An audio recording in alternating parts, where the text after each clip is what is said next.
was the U.S. so focused on Colombia at the time? The Colombian country was turning into a failed state around 99. It was 3,500 kidnappings a year.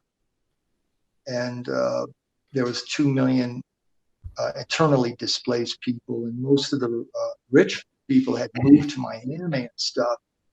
And in 1998, the president, Pastrana, had decided to do this peace overture with the FARC. And he created this big demilitarized area in the center of the country. And he said, we won't go in there, and you guys can stay in there. And this will be a way we will negotiate towards a peaceful settlement. Because at this time, the war had been going on for 40 years, and people were fatigued. And they elected President Pastrana because he said, I'm going to bring peace to the table. But it turned out to be a disaster. The FARC they used this demilitarized zone, kidnap people, to steal cars. And after they kidnapped the people, they would hold them inside the demilitarized zone, knowing that the military couldn't go in there.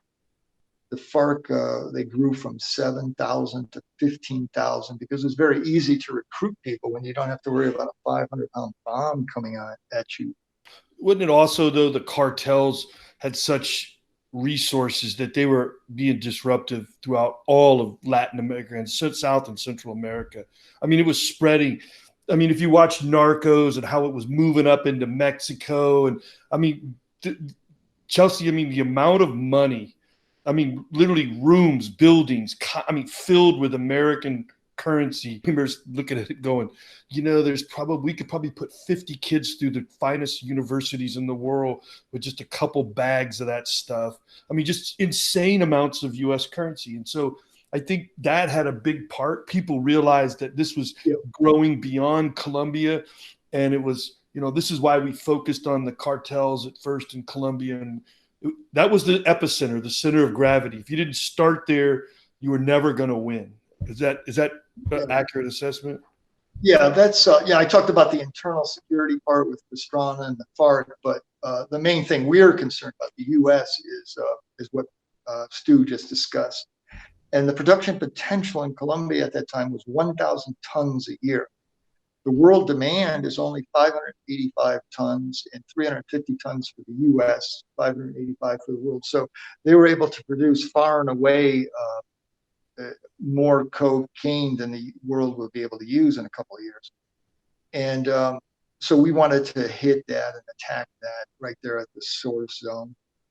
I think of Larry Levron from the DEA, and he had, maybe you knew him in Bolivia, Stu, but Larry had told me that in the U.S. domestically, for local and federal law enforcement to capture 1 gram of cocaine, they estimate it takes about $16,000 worth of man hours to capture 1 gram.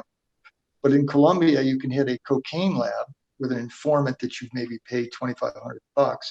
You can hit that lab that might have 1 or 2 tons in it just at that one time. So, you know, the idea of going to Colombia and hitting it the source zone seemed to be a logical thing to do rather than waiting for it to arrive in New York City and then get busted up into 1,000 different packets and try to hunt it down that way.